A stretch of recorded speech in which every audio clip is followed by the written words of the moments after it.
Good morning, everyone. Welcome to the Highlands and Islands Enterprise Housing webinar, which is being cast in conjunction with the Scottish Government. Speaking today, we've got Tony Crosby, who is the Scottish Land Fund Operations Manager, who will be talking, surprisingly enough, about the Scottish Land Fund. Neil Moyer from the More Homes Division of the Scottish Government, talking about the Rural and Islands Housing Funds, and followed up by Linda Leslie of the Private Rented Sector Policy Team at the Scottish Government, who'll be talking about private tenancy reform in Scotland. As a little bit of housekeeping, all attendees are automatically muted, and you can take questions at any time if you put them in the question and answer box situated at the right-hand side. We'll have lots of time at the end for a question and answer session. And without further ado, I'll be handing over to Tony Crosby to start us off talking about the Scottish Land Fund. Good morning, everyone. My name is Tony Crosby. I'm, as Ellie said, the Operations Manager at the Scottish Land Fund. I'm conscious that many of you will be familiar with the Scottish Land Fund and that you probably didn't join the presentation this morning to hear all about it. So I don't want to take up too much time before Neil and Linda speak, so I'll keep this to a very brief introduction to the Scottish Land Fund. So we'll just kick off with a few slides. So the Scottish Land Fund, now in its third iteration, will be running from April 2016 to March 2020, and the fund itself has a budget of £10 million per annum to support communities to acquire land and property. It's also increased in scope. For those of you who don't know, we've now extended to urban areas as well as rural Scotland. And broadly, the programme outcomes will be around helping communities to achieve more sustainable economic, environmental or social development through ownership of land and buildings, and have a stronger role and control over those developments, and be able to sustain those into the future. The fund itself is a two-stage process. So at stage one, we can help community groups with feasibility or pre-acquisition support, and that's largely around information gathering, feasibility funding, so for example valuations, specific surveys, business planning, community consultation, in order to get a feel for what the community aspirations are around ownership of an asset. If successful, we ask people to submit, usually within 6 months, to apply for acquisition funding. To note that we can only provide funding for the acquisition of an asset. We can't provide post-acquisition development costs. So at stage one, so I cut these slides rather short so that I wasn't waffling on all morning. At stage one, we can award between £2,500 and £30,000 for the sort of feasibility work, and at stage two, we can offer grants for acquisition up to around £1 million. Anything beyond that, we'd have to get ministerial approval. So in terms of the stage two acquisition grants, we can make award based on an independent valuation, not on the asking price. As I said, it's up to £1 million. Usually, Scottish Land Fund will pay up to 95% of that. The average is around 80%. So we expect to see an element of match funding or perhaps a negotiated discount from the vendor. And I suppose the key thing to point out about the Scottish Land Fund, for those who don't know it yet, is that we're interested in endowing communities with assets and not liabilities. Where possible, we'd like to see an immediate use for the asset or a meanwhile use whilst projects bring together post-asset development funding. But one of the things that we are increasingly asking groups to look at is where that post-asset development funding is coming from.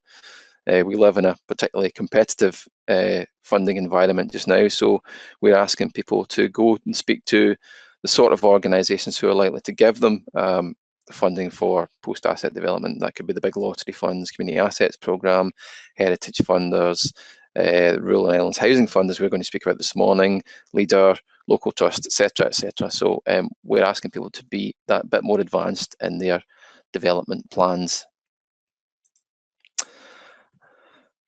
terms of Scottish Land Fund and housing projects, obviously there's going to be plenty of time to come back and have questions and answers at the end, and you'll hear more from Neil and Linda. But broadly, as I say, just to reiterate what I said in the previous slide, where the Scottish Land Fund's been asked for acquisition costs and the Rural and Island Housing Fund for Development costs, applicants should discuss projects in advance with both parties, and obviously consider applying to both funds for feasibility and pre-acquisition revenue support. I'm sure Neil will say a bit more about what's available from the RHF. Again, something that we can come back and talk a wee bit more. So, as I said, we can pay for technical assistance costs prior to feasibility stage. Where projects may not be able to get full funding from, sorry, it says RHF, it should be RHF. And we can look at land purchase over affordable housing value and up to full market value. I think one important thing to note really is that Scottish Land Fund can only support at stage 1 if the site's been identified. I know a lot of groups will have very sort of broad areas where they're interested. We need the site to be identified. And finally, just by way of example, really, in Scottish Land Fund 2, which is the previous version of the fund, we'd funded communities to acquire land for housing across Scotland, primarily Argyll, Highlands, West Lothian and rural areas. Currently, we've got approvals in Western Isles and rural South Lanarkshire, with around 16 projects currently under development across Scotland. These have been mainly rural to date. In fact, they've been largely rural to date. The urban projects are welcome for consideration. There are specific challenges around urban projects and demonstrating market failure, but we can come on to talk about those perhaps if there are any specific questions. So that's really all I want to say about the Scottish Land Fund by way of introduction. I'll hand back to Ailey, who I think will then bring in Neil. Is that right? Yes, absolutely. Thank you very much, Tony. I'll just hand over to Neil now while we again get the tech side sorted. Neil, are you with us? Hi, Ailey, can you hear me? Absolutely. You're ready to go. Can you see the screen? Can you see my slide? Yes, we can. Yep, great. So good morning, everyone. Thank you, Ailey, for the introduction. I am Neil Moyer. I work for the Scottish Government's More Homes Division based in the Inverness office. Just in terms of the More Homes Division, we're a division within Scottish Government that operate via an area office network. So we have offices sort of across Scotland. So I'm based in Inverness, which I guess chimes quite well in terms of working on the Rural and Islands Housing Funds, which I just came in to be the programme coordinator for these funds earlier this year. So some of these areas are still quite new to me as well. So hopefully if there's questions at the end, I'll be able to answer. If not, I'll take the questions away and come back to you.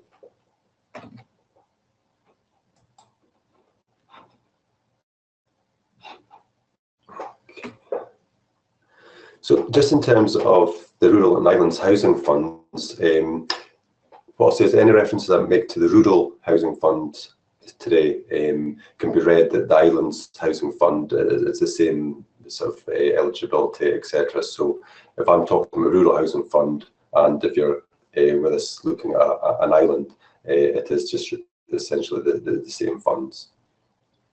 So today, hopefully I'll cover just a little bit about the background as to the setup of the housing funds,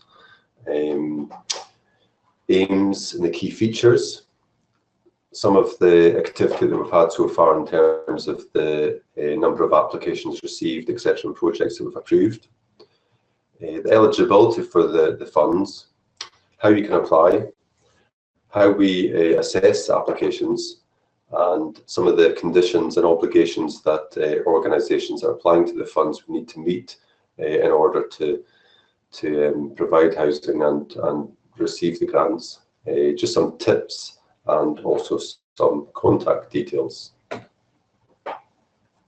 So in terms of the background for the reasons for the setup of the Rural and Islands Housing Funds, a number of key issues in rural housing. One of the main areas we've identified is that the land ownership in rural Scotland, whereby landowners play a significant role in the provision of local housing for rent. There are also less speculative house building within rural areas compared to urban areas. In terms of delivery of affordable housing, which traditionally would be through the local authority and their partners, registered social landlords, we find that there's less delivery in rural and particularly remote rural areas in Scotland. So the fund was really set up to allow different organisations to come in to deliver homes across rural parts of Scotland. I mean, the next two bullet points are probably areas that you're quite aware of, and that we're aware that there's more second homes and holiday homes. And there are also, compared to urban areas, probably more empty properties in parts of rural Scotland. And the last bullet point there, we've also considered that there's obviously a difference of levels of part-time working, which I guess can lead to affecting mortgage decisions and rents within parts of rural Scotland. So again, that was something that was taken into consideration. The fund was set up working with what we called a rural housing sounding board, which was set up to get the views of a range of housing experts. So we took their views into consideration when the funds were set up, to try and ensure that the funds will work and that they will deliver homes in the areas that we want them to deliver. So in terms of the Rural and Islands Housing Funds, the overall aim of the fund is to increase the supply of long-term affordable housing of all tenures in rural areas. The fund will look to provide an increase of new supply for affordable rent or for sale, also to increase the number of rural empty properties brought back into use, and also we can also use the funds to facilitate conversion of commercial and non-domestic properties back into or across into residential use, if that's appropriate. The fund has been set up for 3 years, and we've actually already just passed the first year of the fund. So the 3-year funding period is currently from 2016-17 through to financial year 2018-19. There's £25 million available, which is made up of both grant funding and loan funding. And there is an additional £5 million for the Islands Housing Fund element. So in terms of those sort of big headline figures, you can really break down the fund into sort of 2 different categories. We've got what we call the main fund, and that is grant or loan funding towards the capital costs of the construction construction of new build or refurbishment costs of a property to bring it back into use, or to make those changes to a commercial and non-domestic property into residential use. The second element is feasibility funding, which we can provide up to £10,000 for organisations to undertake some feasibility work. Now, just as Tony mentioned earlier, in terms of Scottish Land Fund, for the Rural and Islands Housing Fund, we would need to look at a project-specific site. It isn't feasibility funding, and the main fund can't be used just in general for sort of speculative in terms of an area. It would need to be a specific site where you can use or we can use a postcode to check the eligibility of the project. The Scottish Government, we administer the fund directly, so that is through our area office network team. So I coordinate the fund, and we have colleagues that are based in various offices across Scotland who will assess the applications that are received. We don't have a time cut-off, so applications are being assessed on an ongoing basis. Okay, just in terms of the activity so far, I'll just run through some of the numbers just to give you an idea as to the sort of levels of interest that we've received to the funds.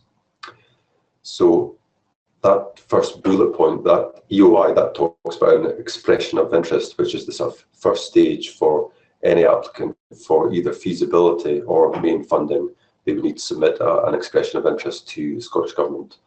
So to date, since the launch of the Rural Housing Fund, which was in February 2016, and Islands Fund, which was launched in September last year, we've had a total of 84 expressions of interest, and of those, 58 have been invited to apply for either feasibility and or main funding. So we've got 19 feasibility applications have been received, and of which 15 are approved. And for the main fund, for the grant and or loan element to actually deliver the housing units, we've received 11 applications, of which 8 have been approved. And of those, they will provide 36 homes across various local authority areas. The first 2 homes have already been completed. They are 2 homes at Argyll, whereby the organisation there converted an old schoolhouse and turned it into 2 separate flats. The types of organisations that we've had submitting their applications can be sort of broken down broadly. Approximately 50% of expressions of interest are from community-led organisations, 25% from landowners or farmers, and 10% from private housing developers. In terms of the split between conversion or refurbishment projects and new build housing, we're looking at approximately 40% being conversion, refurbishment, and 60% new build. The second last bullet point there just talks about the sort of level of rurality in terms of we have a classification that we use, a 6-fold classification in terms of eligibility for the fund. To be eligible, projects need to fall into levels 4, 5, or 6 of that classification, and you can sort of see that the most rural locations are the ones where we're getting the highest level of expressions of interest, with around 70% at level 6, and 25% at level 5, and just 4% at level 4. So I think we certainly seem to be getting into the real rural areas that the funds are there to target.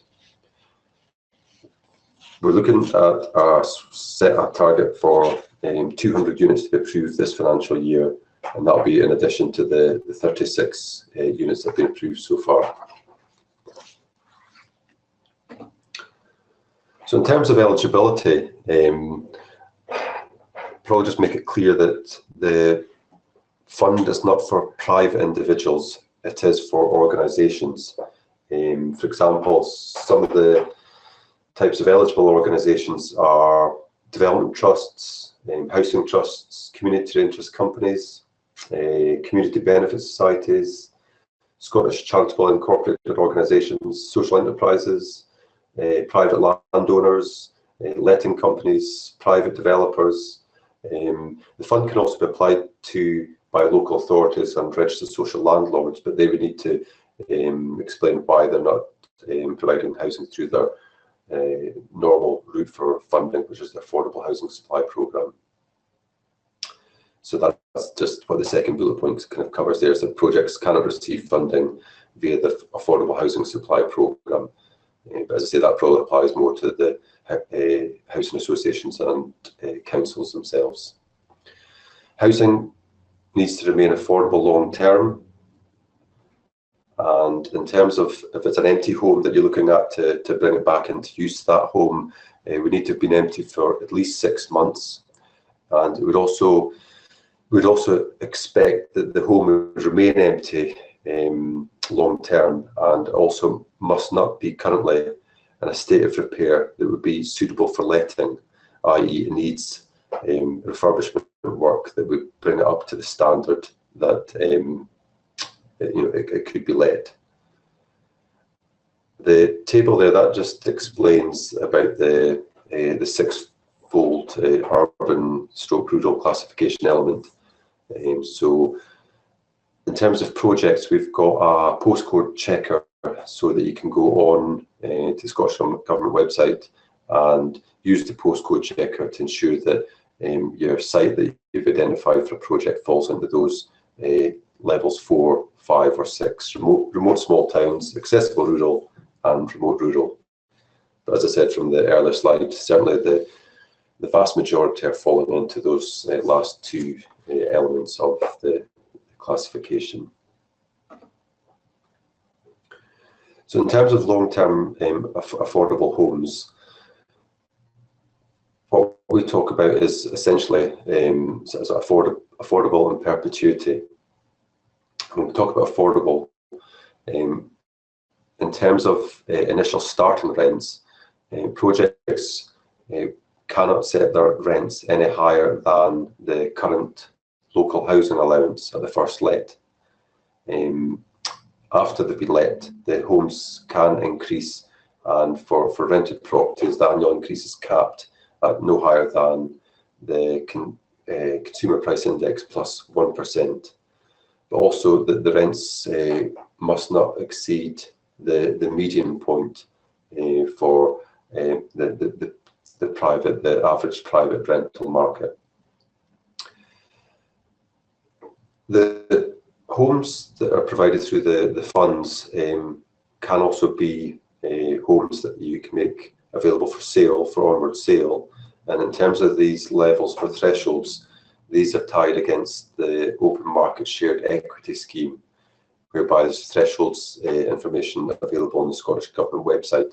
I have to say that to date, I'm not aware of any projects that have come in through the expression of interest stage that they're looking to make homes available for sale. It is very much that the homes have been available for rent. But if it's a project you're looking at where it is an onward sale of the property, what we would ask is the groups we consider either using what's called a rural housing burden or a type of share in the property to ensure that it remains in the affordable sector long term. Okay, so in terms of feasibility funding is intended for applicants at an early stage of development of the housing project.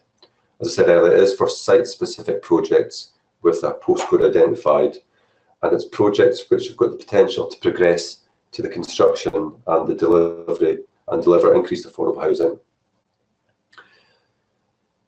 The type of examples that the feasibility funding can provide, for example, it could allow you to work with someone, which could be a consultant, a housing association, or another community support organisation to develop the project business plan and the financial viability of a proposition.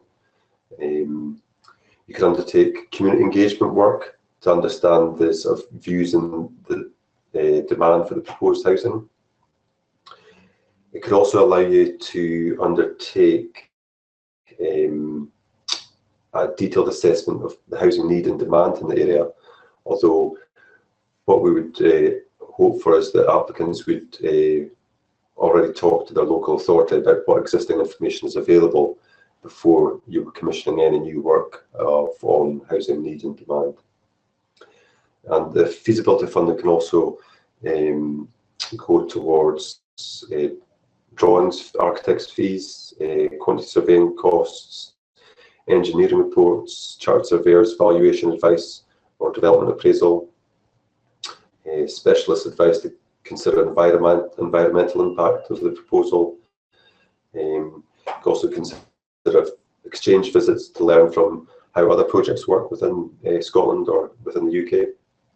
And it can also help projects with planning application or building warrant application fees. Some of the things that feasibility fund is not to be used for are things like staff salaries, paying for staff time to complete applications for funding, projects where building work is already underway, and any goods or services that are purchased before an offer of grant is accepted. It's also not to be used for obtaining legal advice.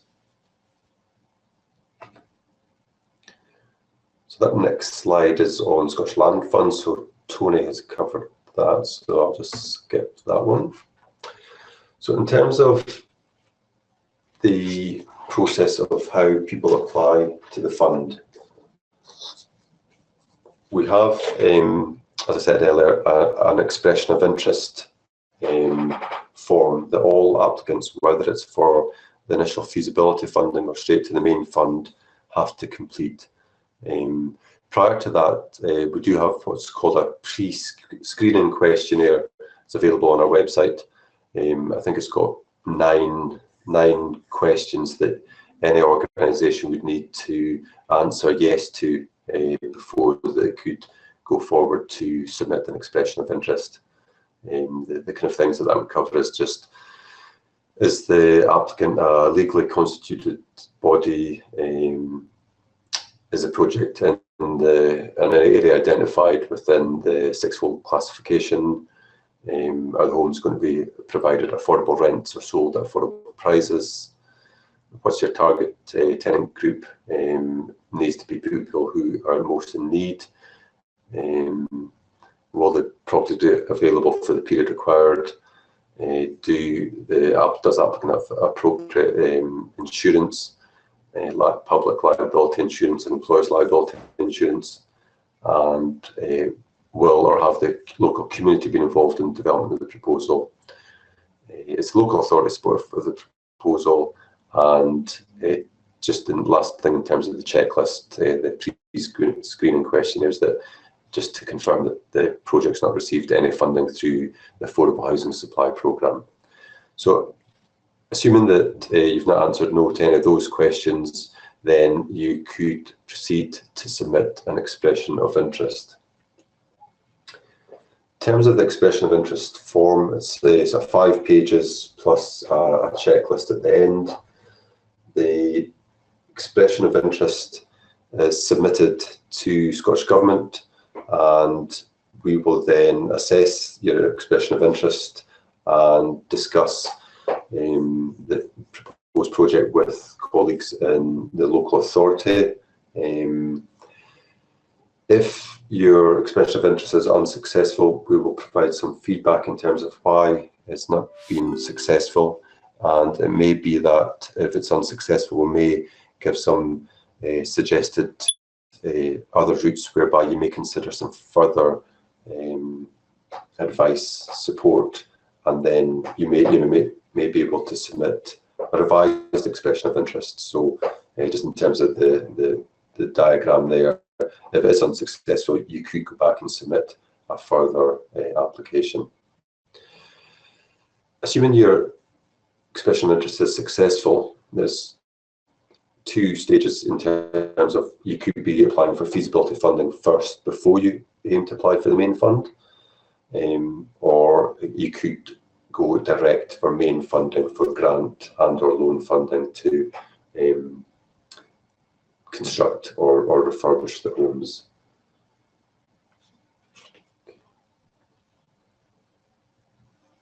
In terms of the expression of interest, the areas that we'll look at are, well, initially whether the eligibility criteria has been met. So that's you going over the pre-application questionnaire. We'll look to see, seek the views of the relevant local authority to see if it's a project that they would support. We'll also look to see whether there's a housing pressure in the location identified. We'll look at the track record of the applicant in terms of housing projects. We'll also look at undertaking some due diligence checks on the organisation applying in terms of its financial history. We may look to sort of see any evidence of partnership working. And we'll also look at the timescales and the deliverability of the project. So if you're successful for feasibility funding, we will then proceed to offer a grant, a legal offer of grant, and that is issued, and once accepted, you can then proceed to undertake your feasibility work. The feasibility work should be undertaken within 12 months. So that's the slide I just covered there. I should have moved that one on. Okay. In terms of the main fund, the key areas that we'll look at are essentially deliverability. Is the project going to deliver within the timescales that are set and within the levels of funding being requested? The housing need and demand and the strategic fit, that is really essential in terms of projects that need to be able to identify, to show that they've identified a project that will fit with the local housing strategy of your local authority. Also look at the levels of community engagement, participation, and the community buy-in for the project. We'll also look at sustainability, wider economic benefits your project may bring, and also levels of value for money. So, for example, we would look to see what other sources of funding that you have for your project. In terms of the main funding, the levels of grant subsidy are based, or we look for them to be based upon the Affordable Housing Supply Programme benchmark subsidy levels. And in terms of levels of offers for those, they can be split in terms of West Highland Island authorities and remote and or rural Argyll or other rural areas.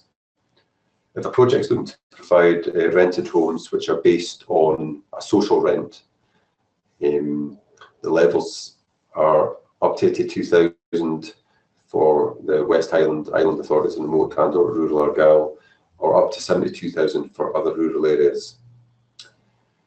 In terms of a mid-market rent, those grant subsidy levels are currently 44,000.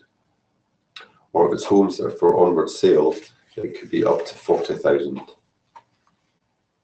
I should also add that there are slightly higher benchmark subsidies in terms of homes that meet sort of greener standards, and I think, sort of just from memory, it's approximately £2,000 in addition to those subsidy levels there.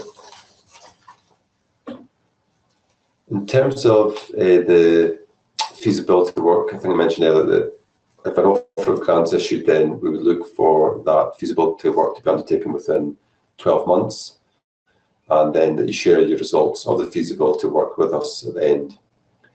If, for whatever reason, the feasibility project essentially shows that the project isn't viable, or you're unable to progress with the project for any other reason, there's no obligation to pay that grant back to Scottish Government. Essentially, it would just be lost. The monies would just be lost, and the project wouldn't proceed. So that there's no obligation to pay monies back.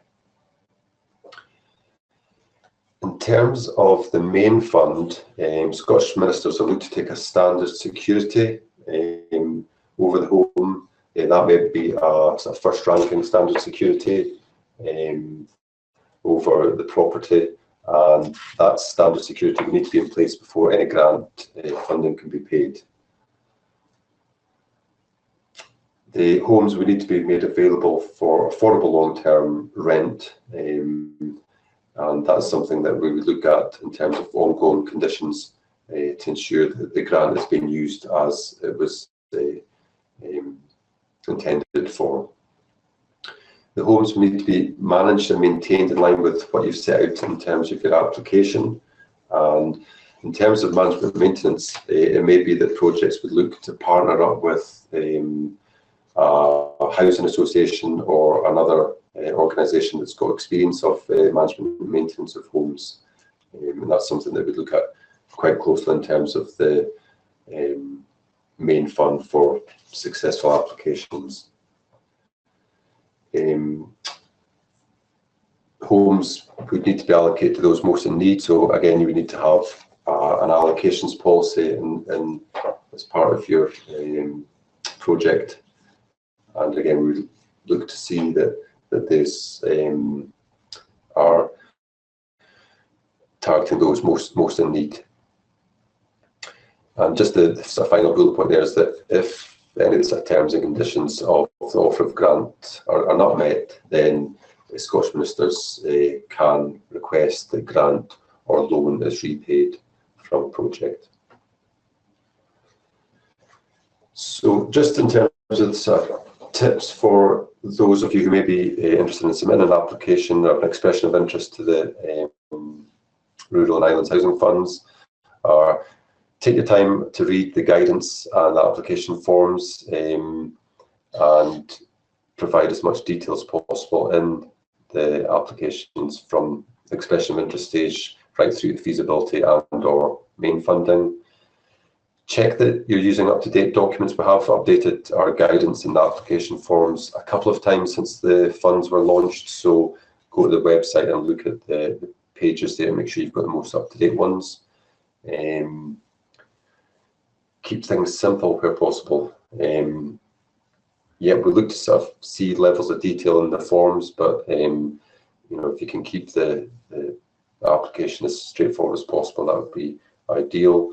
And the second last bullet point there is probably the key one for me, is that if you're an organisation that doesn't have experience of delivering housing, affordable housing, is that you may want to consider early on either discussing your project with an experienced housing association, housing provider, and also speak with your council. That's the key area that I would flag at this stage.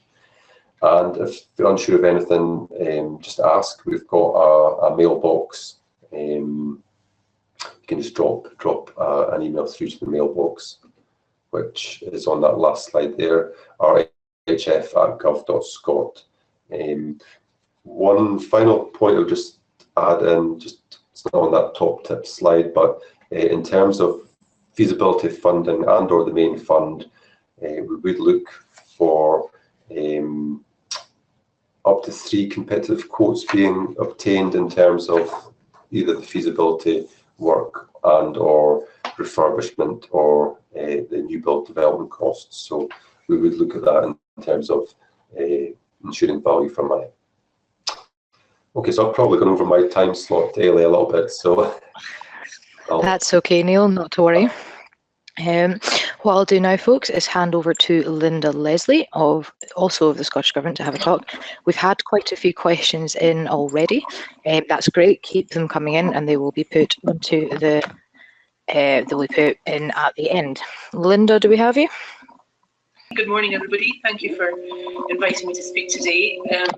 I'm going to talk to you a little bit about the new private residential tenancy that we are in the process of introducing. Before I go on to do that, I thought it would be useful to highlight a number of things that are happening this year in the private rental sector, just to make you aware of them. So first of all, private residential tenancy and rent pressure zones are introduced by the 2016 Private Tenancies Act, will come into effect in December of this year. But we're also taking forward some additional work from the Housing Act 2014 that provides for regulation of letting agents. That's a robust framework with a statutory code of practice, training requirements at SVQ level 6, and a route of redress to the first tier tribunal. That register will be open from January 2018, and people will have until the end of September 2018 to register. After that date, anybody operating as a letting agent who isn't registered will be subject to either a fine of £50,000 or up to 6 months in prison. So for organisations that are involved in letting property, it's worthwhile having a look at the guidance on on letting agents and seeing if you think you might be caught by that legislation. Some of you might be familiar with the private rented housing panel and the homeowner housing panel. Those both moved into the new Housing and Property Chamber of the First Tier Tribunal from December 2016. And from December 2017, all civil private rented sector cases will go to the tribunal. That has the benefit of a less adversarial approach, issues considered by specialists in housing law, housing management and surveyors, with no fee to access the tribunal. And finally, we're also looking to improve standards in the private rented sector. You might be aware there's a consultation underway at the moment on improving energy efficiency and broadening the repair standards. And we're also working to produce statutory guidance on landlord registration for local authorities. And that will hopefully help to address some of the issues and concerns people have about lack of enforcement and inconsistency in enforcement across the country. So moving on to the private residential tenancy, I thought it would be useful just to give you a flavour of why we have legislated for the new tenancy. The sector has tripled in size between 1999 and 2015, with around 700,000 people in Scotland living in the private rented sector, and there are almost 300,000 registered landlords. So the speed of the growth throughout the 2000s means it now plays a systemic part in meeting housing needs in Scotland. And recognising that, Scottish ministers published the first private rented sector strategy for Scotland. And the aim and the vision is set out for a much improved private rented sector. One of the actions within that strategy was to review the effectiveness of the existing tenancy regime and take forward the recommendations coming out of that review. So an independent review group was set up, and it concluded that changes were needed, and that led to the 2016 Act. The Scottish Government has been very keen to ensure that as well as providing security, stability and predictability for tenants, those are balanced by appropriate safeguards for landlords, lenders and investors. We certainly want to ensure that we continue to encourage growth in the sector, both in rural areas and particularly in cities, by attracting large-scale institutional investors to build to rent at scale. So what are the key features of the new tenancy? Well, first of all, it's a modern open-ended tenancy where landlords can't evict a tenant because their tenancy has reached its end date. Once the Act is in force, December of this year, any new tenancy will be a private residential tenancy if the property is let as a separate dwelling. The tenant lives in it as their only or main home, and it isn't a tenancy that's set out in Schedule 1 of the Act. And Schedule 1 includes things, for example, like holiday homes, social housing, and so on. Even if you were to grant an assured tenancy or a short assured tenancy after December 2016, the tenant will have the protections of a private residential tenancy. So that will be the only tenancy that's available in the private rented sector from the end of this year. It will have 18 comprehensive and robust repossession grounds and a modernised process for regaining possession in all reasonable circumstances. Rents will only be able to be reviewed once a year, and a tenant must be given 3 months written notice. Where a tenant feels that the rent increase is unreasonable, for example, it takes their rent beyond the market rate for comparable properties, they can refer that to Rent Service Scotland for rent adjudication. One of the other requirements of the Act is that landlords must provide their tenants with written terms and conditions. And so to help make this easier for landlords, the Scottish Government has worked with stakeholders in the sector to develop a model tenancy agreement, which is recommended by the Government, and that reflects the statutory terms set out in legislation. but also enables landlords to amend other terms, for example, depending on the type of property. So this will be provided online with the ability for landlords to remove standard non-statutory clauses and to add information relevant to a particular property.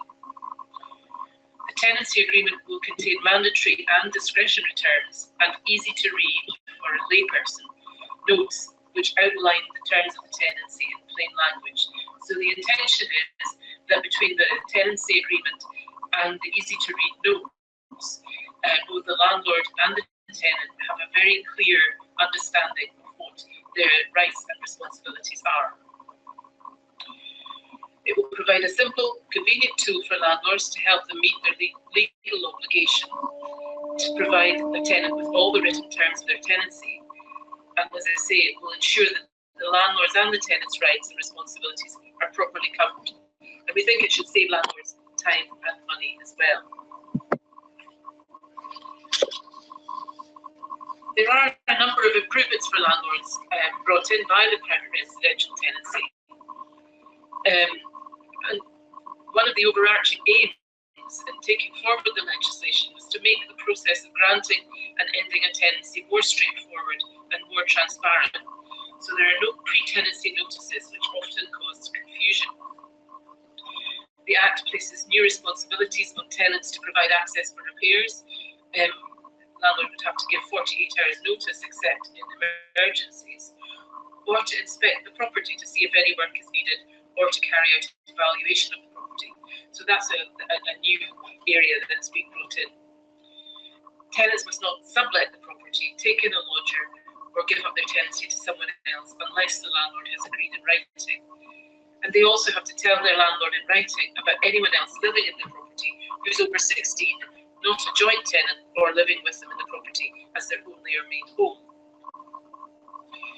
The 18 new modernised grounds for eviction will ensure that a landlord can regain possession in reasonable circumstances. The current notice to quit and notice of proceedings will be replaced by one simple notice, the notice to leave. And finally, the landlord can serve the notice before the 3 consecutive months arrears have arisen. That's something that should mean that eviction action can be taken sooner than it can be currently, although they mustn't refer the case to the first tier tribunal until the 3 months of arrears has been reached. In terms of ending the tenancy, if a tenant wishes to end the tenancy, they must give the landlord 28 days notice in writing, unless the landlord agrees a shorter period. Notice can only be given once the tenant is actually living in the property. It can't be given before the tenant moves in. And notice must be given freely and without coercion. So, for example, in a situation where a student is renting a property, the landlord cannot say you must move out of this property at the end of the educational year. However, it would be perfectly legitimate for the landlord to ask the tenant what their intentions are at that point. Do they intend to move, to go back home or move elsewhere? If the landlord chooses to end the tenancy, tenants must be given at least 28 days notice to leave. And you can only end the tenancy by using one of 18 grounds for eviction. There are 8 mandatory grounds where if the tribunal is satisfied that that exists, they must order possession of the property. And there are 8 discretionary grounds where the tribunal has to apply the test of reasonableness. And there are 2 grounds which have both mandatory and discretionary strands. The notice to leave document must set out how long the tenant has before they must move out, and it must set out the eviction ground that is being used, along with any evidence to support that ground. The amount of notice the landlord has to give a tenant will depend on how long they have lived in the property and the grounds being used to evict them. If a tenant's been in the property for 6 months or less, the landlord must give them 28 days notice. and 28 days notice applies if the ground is as set out in this next slide. So these are the eviction grounds where 28 days notice must be given, where the tenant is no longer occupying the let property, they've breached a term of tenancy agreement, the tenant is in arrears over 3 consecutive months on the day applying to the tribunal for an eviction order, the tenant has a relevant conviction, they've engaged in relevant antisocial behaviour, or has associated with a person who has a relevant conviction or engaged in antisocial behaviour.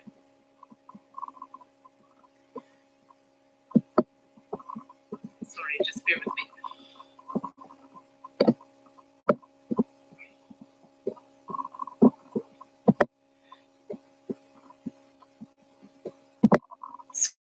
So, as I mentioned, the landlord must use a specific notice when asking a tenant to leave, and it has it's simply called landlord's notice to a tenant to leave. It's been drafted following consultation, and it will be available on the gov.scot website. It can be completed electronically, and if a landlord's already agreed with the tenant that they wish to correspond electronically, it can be sent to them by email. I set out here for you the mandatory eviction grounds. These are the ones, as I explained, that the tribunal would have to grant possession on the basis of. So these are where the landlord intends to sell the let property, or the let property is to be sold by a lender. The landlord is intending to refurbish the let property, or they want to live in the let property themselves. If they wish to change the use of the let property for non-residential purpose, where the let property is required for a religious worker, and this would only apply if it had previously been used for this purpose. So if a manse, for example, became vacant after a minister moved away, it was let for a period of time to somebody who was just a member of the community, and then the Church of Scotland, or whichever church, wished to move a new minister into the property, this would be the ground that they would be able to use. If the tenant is no longer occupying the let property, then that would be a mandatory eviction ground, and also if they have a relevant criminal conviction. There are also a number of discretionary grounds, as I said. So these are set out on this slide. If the landlord wants to have the property empty so that a family member can live in it, this is something that the tribunal would have to consider whether or not it was reasonable to grant possession to the landlord. So all of these grounds, tenant no longer needs supported accommodation, the tenant has breached a term of the tenancy agreement, they've engaged in antisocial behaviour, is associated with someone who's engaged with relevant antisocial behaviour or criminal conviction, where the landlord has had their registration refused or revoked, where the landlord's HMO licence has been revoked, or an overcrowding statutory notice has been served on the landlord. So in all of these circumstances, the tribunal would consider whether or not it was reasonable, given all the facts of the case, to grant possession to the landlord. There are, as I said, also a number of eviction grounds that can be mandatory or discretionary. So if the tenant is in rent arrears over 3 consecutive months, the ground is mandatory if the tenant still owes at least a month's rent arrears by the first day of the tribunal hearing. However, it's discretionary if the tenant owes less than a month's rent, or is no longer in arrears by the first day of the tribunal hearing.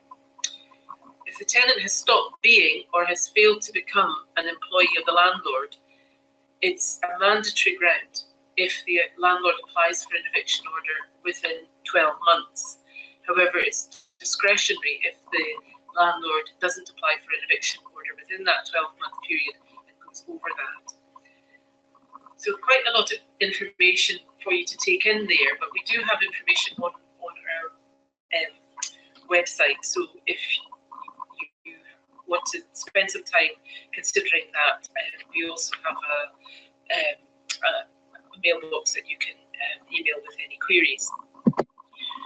But just touch a little bit on rents. The legislation provides that rents can increase no more than once a year, and the landlord must use the correct form to give the tenant notice of a rent increase.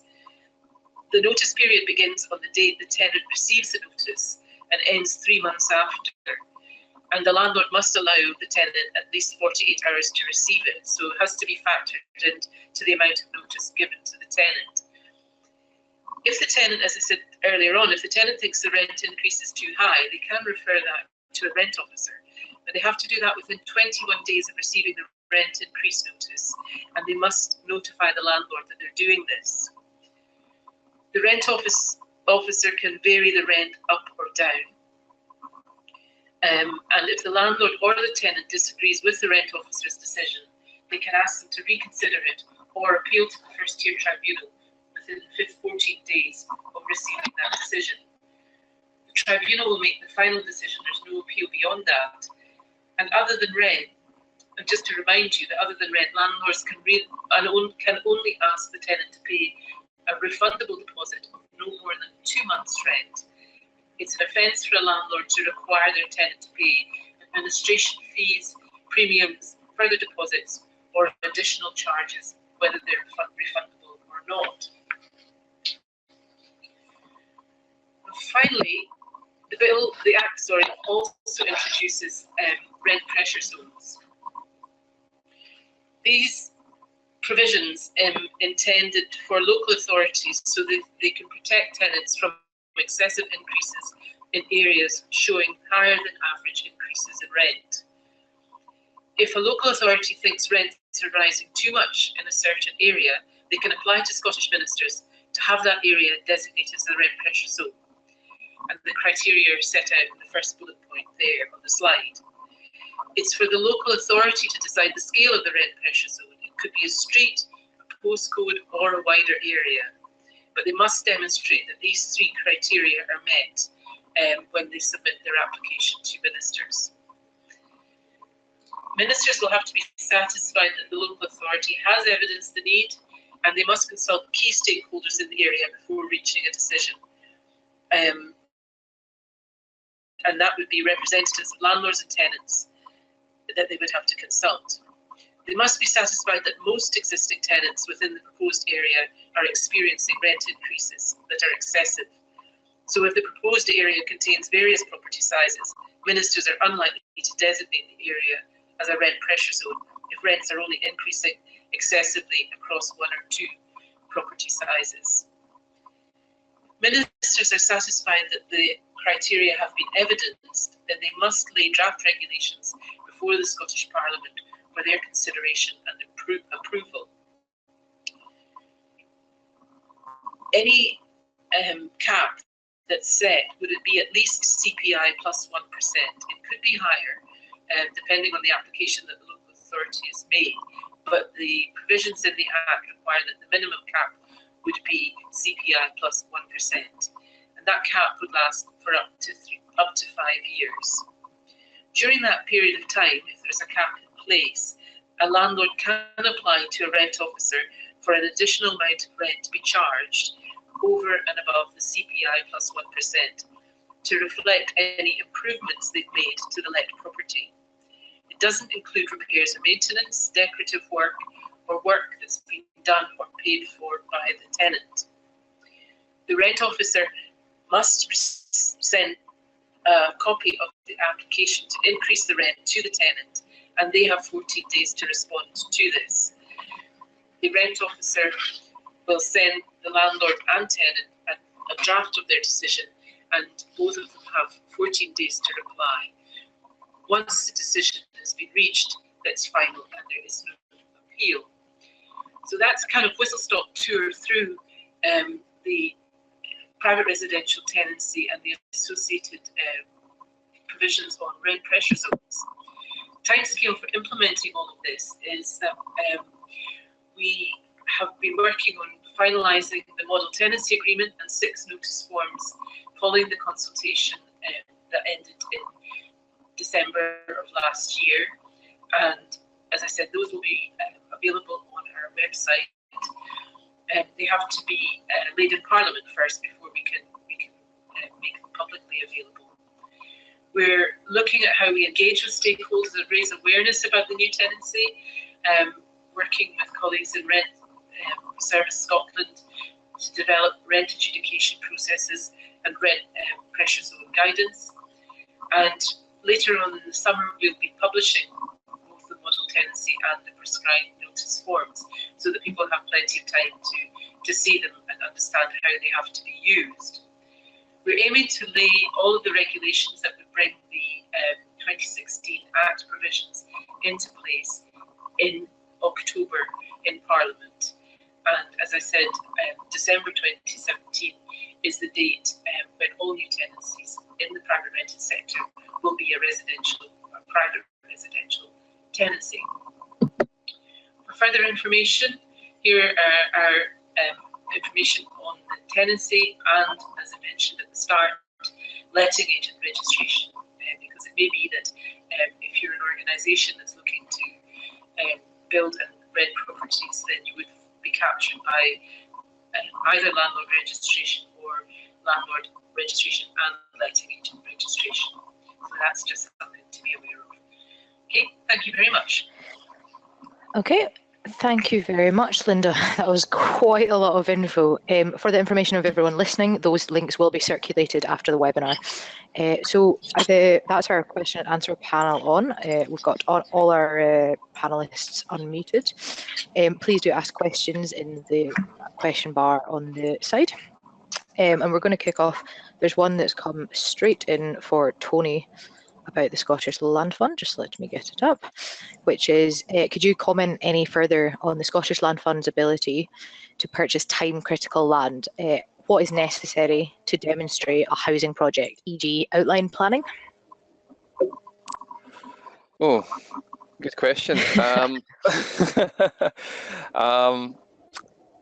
I suppose, I mean, it's difficult to say. I mean, sort of, time critical is sort of clearly different in different areas, but ultimately you're looking to get a decision quite quickly. We can generally turn things around within 6 to 8 weeks, possibly, if we can get something through a management group or through a committee.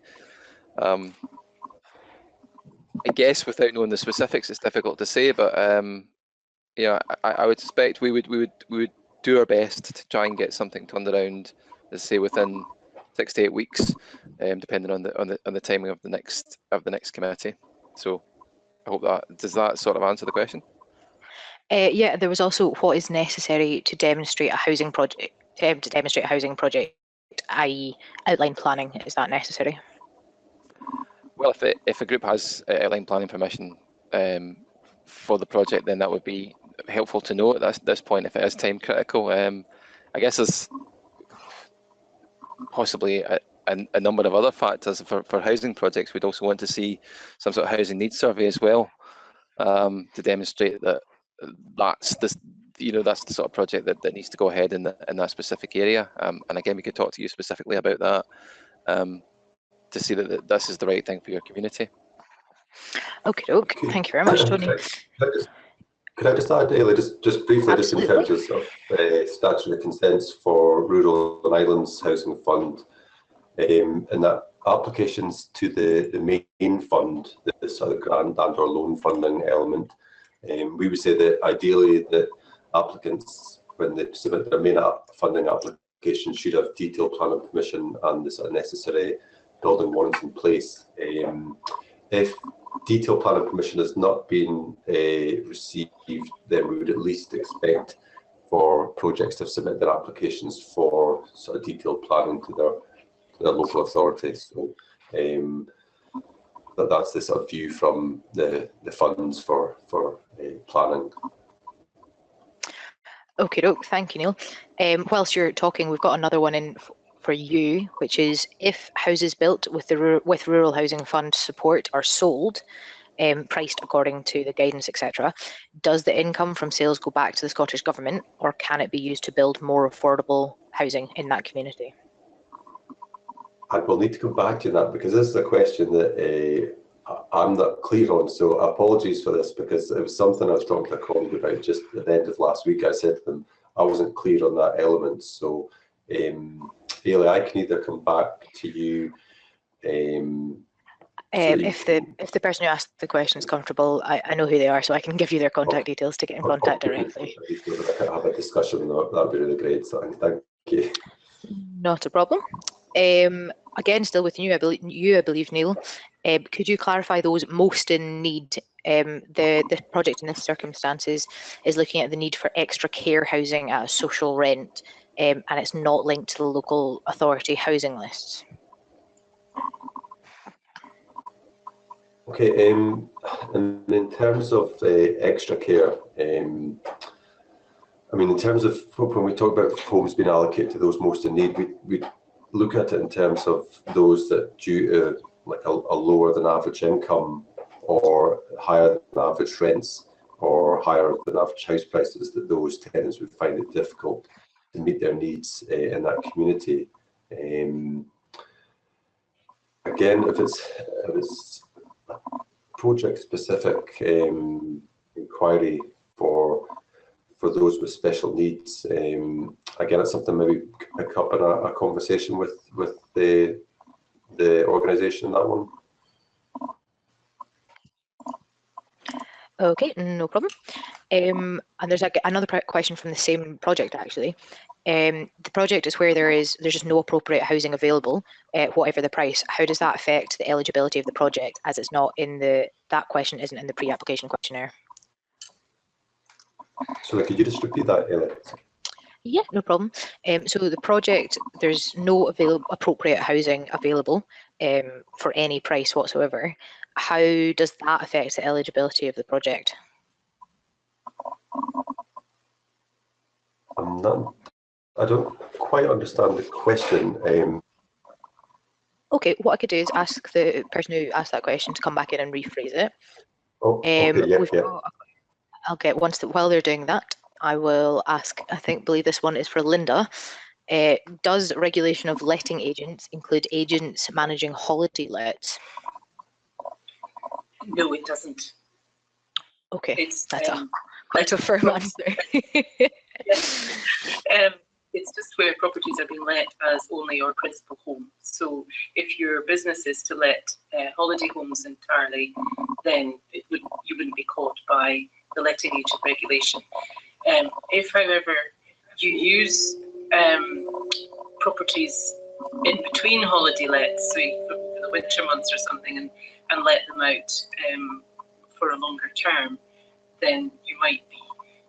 It's worth having a look at the website to see what the criteria are for letting agent regulation.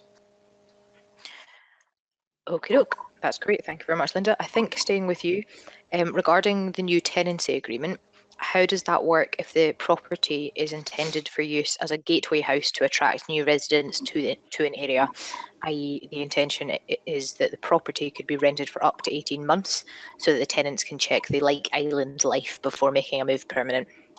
Well,